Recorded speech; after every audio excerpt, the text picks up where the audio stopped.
Bapak, Ibu, saudara-saudariku yang terkasih dalam Tuhan kita Yesus Kristus, salam jumpa kembali, salam sejahtera untuk kita semua.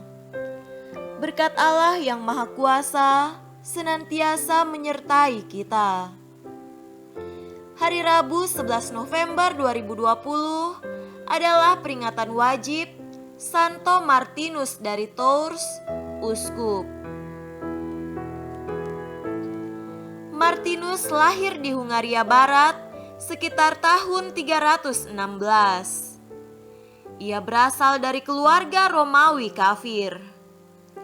Ayahnya adalah seorang perwira tinggi Romawi, oleh karena itu ia pun dididik untuk menjadi seorang perwira Romawi seperti ayahnya. Namun nasib berkata lain, pada usia 18 tahun, ia meninggalkan dinas ketentaraannya dan menjadi seorang rahib. Bersama Santo Hilarius, ia mendirikan biara pertama di Prancis.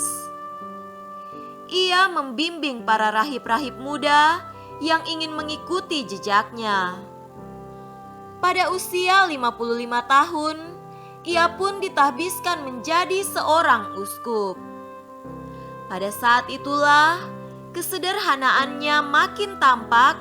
Ia tinggal di bilik sederhana dan dengan tekun terus mewartakan Injil melalui khotbah-khotbahnya ke pelosok-pelosok desa di keuskupannya. Uskup Martinus amat menentang praktek hukuman mati maupun bagi tukang sihir dan penyebar ajaran sesat sekalipun. Ia amat menjunjung tinggi keadilan dan menentang sistem paksaan.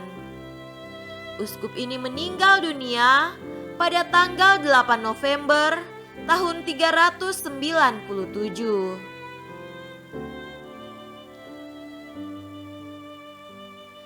Marilah kita mendengarkan dan merenungkan bacaan-bacaan kitab suci.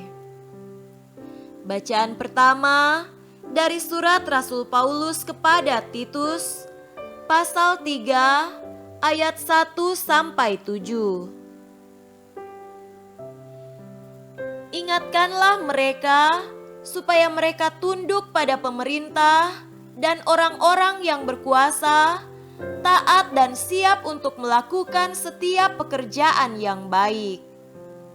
Janganlah mereka memfitnah, janganlah mereka bertengkar, hendaklah mereka selalu ramah dan bersikap lemah lembut terhadap semua orang.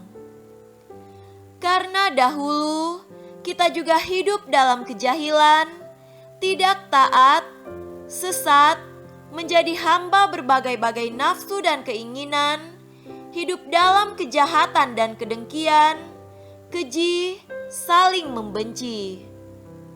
Tetapi ketika nyata kemurahan Allah, Juru Selamat kita, dan kasih-Nya kepada manusia, pada waktu itu Dia telah menyelamatkan kita, bukan karena perbuatan baik yang telah kita lakukan, tetapi karena rahmat-Nya, oleh permandian kelahiran kembali, dan oleh pembaharuan yang dikerjakan oleh Roh Kudus, yang sudah dilimpahkannya kepada kita oleh Yesus Kristus, Juru Selamat kita, supaya kita, sebagai orang yang dibenarkan oleh kasih karunia-Nya, hendak menerima hidup yang kekal, sesuai dengan pengharapan kita. Perkataan ini benar, dan aku mau supaya engkau dengan yakin menguatkannya, agar mereka yang sudah percaya kepada Allah sungguh-sungguh berusaha melakukan pekerjaan yang baik. Demikianlah sabda Tuhan. Syukur kepada Allah. Tuhan beserta kita, sekarang dan selama-lamanya. Inilah Injil Yesus Kristus menurut Lukas. Dimuliakanlah Tuhan. Injil Lukas pasal 17 ayat 11 sampai 19.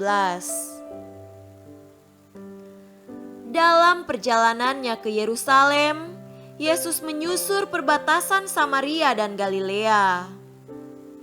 Ketika ia memasuki suatu desa, datanglah 10 orang kusta menemui dia. Mereka tinggal berdiri agak jauh dan berteriak, "Yesus, Guru, kasihanilah kami." Lalu ia memandang mereka dan berkata, "Pergilah, perlihatkanlah dirimu kepada imam-imam." Dan sementara mereka di tengah jalan, mereka menjadi tahir. Seorang dari mereka, ketika melihat bahwa ia telah sembuh, kembali sambil memuliakan Allah dengan suara nyaring, lalu tersungkur di depan kaki Yesus dan mengucap syukur kepadanya. Orang itu adalah seorang Samaria. Lalu Yesus berkata, "Bukankah ke-10 orang tadi semuanya telah menjadi tahir? Di manakah yang 9 orang itu? Tidak adakah di antara mereka yang kembali untuk memuliakan Allah selain daripada orang asing ini?" Lalu ia berkata kepada orang itu, "Berdirilah dan pergilah, imanmu telah menyelamatkan engkau." Demikianlah Injil Tuhan. Terpujilah Kristus.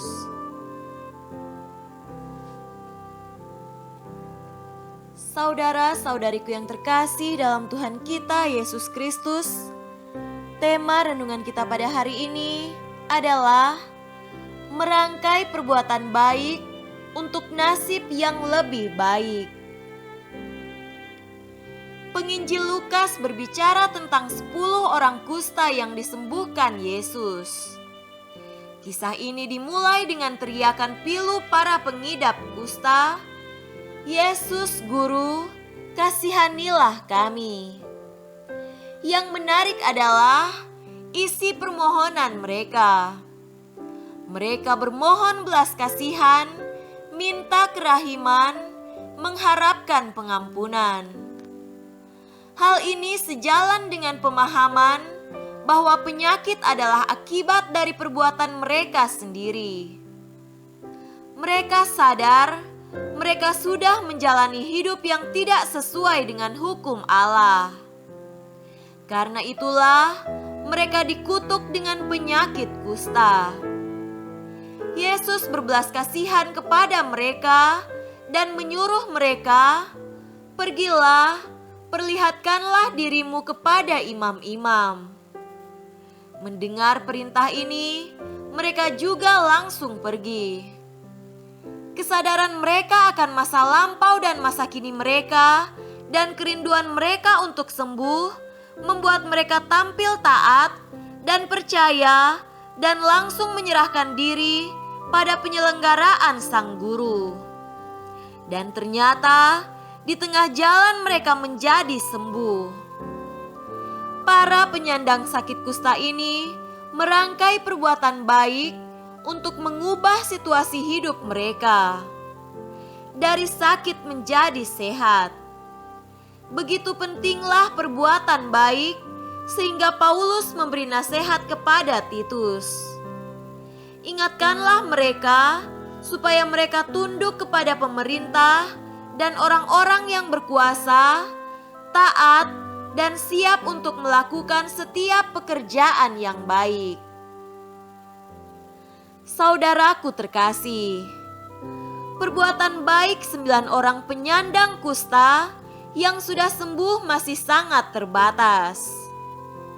Perbuatan baik mereka hanya sebatas mengubah nasib mereka dari sakit menjadi sehat.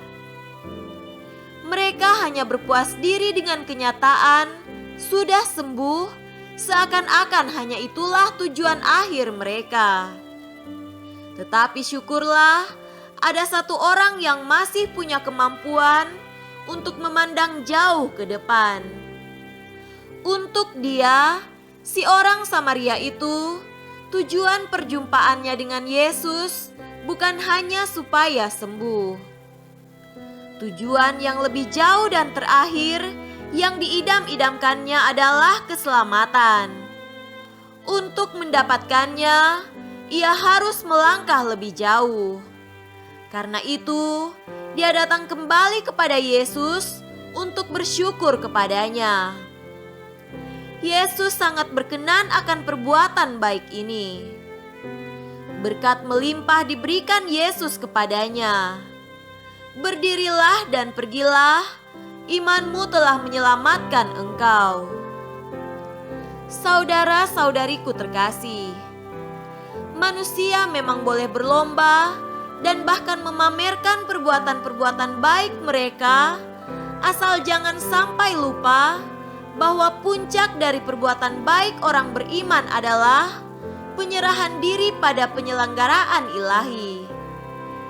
Karena itu, Paulus mengingatkan Titus, tetapi ketika nyata kemurahan Allah dan kasih-Nya kepada manusia, pada waktu itu Dia telah menyelamatkan kita, bukan karena perbuatan baik yang telah kita lakukan, tetapi karena rahmat-Nya, oleh permandian kelahiran kembali, dan oleh pembaharuan yang dikerjakan oleh Roh Kudus.